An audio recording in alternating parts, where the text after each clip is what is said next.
Kánú. Ìyá àgbà.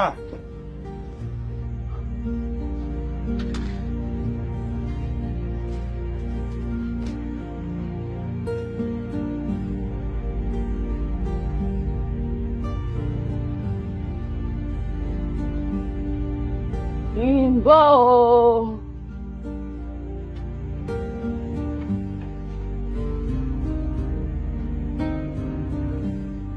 Kánú.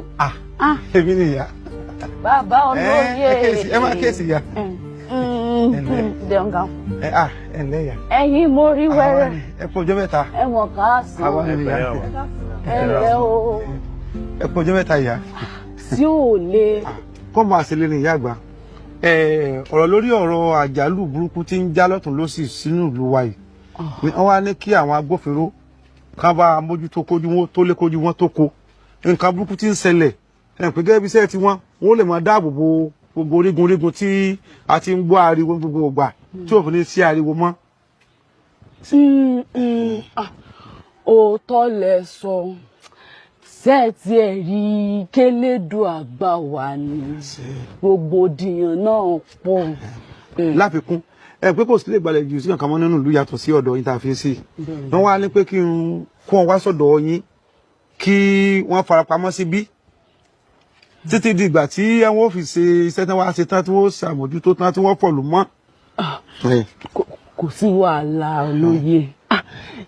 Ẹ mọ̀ pé yàrá méjì ní bẹ́ńbí tí ń lò sí. Kò sí wàhálà ìgbà wo náà á kó wa báyìí. Ń gbọ́ ya gbà iṣẹ́ bá ti yá kì í pẹ́ èèyàn mọ́ wọ́n á ti dé náà nù. Kí wọ́n wà lọ́dọ̀ yín ẹ wò ọ̀dọ̀ yàtẹ̀ máa dó sí rè gbogbo tẹ́ bá ń fẹ́ pátápátá ẹ máa béèrè lọ wọn máa ṣe fún yín wọ́n máa ṣe fún yín sóyè yín ẹ fọkànbalẹ̀. Ẹ ṣeun gan mama adúgbò ẹ pẹ́ fún wa. Èmi lè máa lọ. Tọ́ kò burú ẹ bá ń kí baálẹ̀ o ẹ ṣe. Wọ́n máa tún máa yọjú sí yín.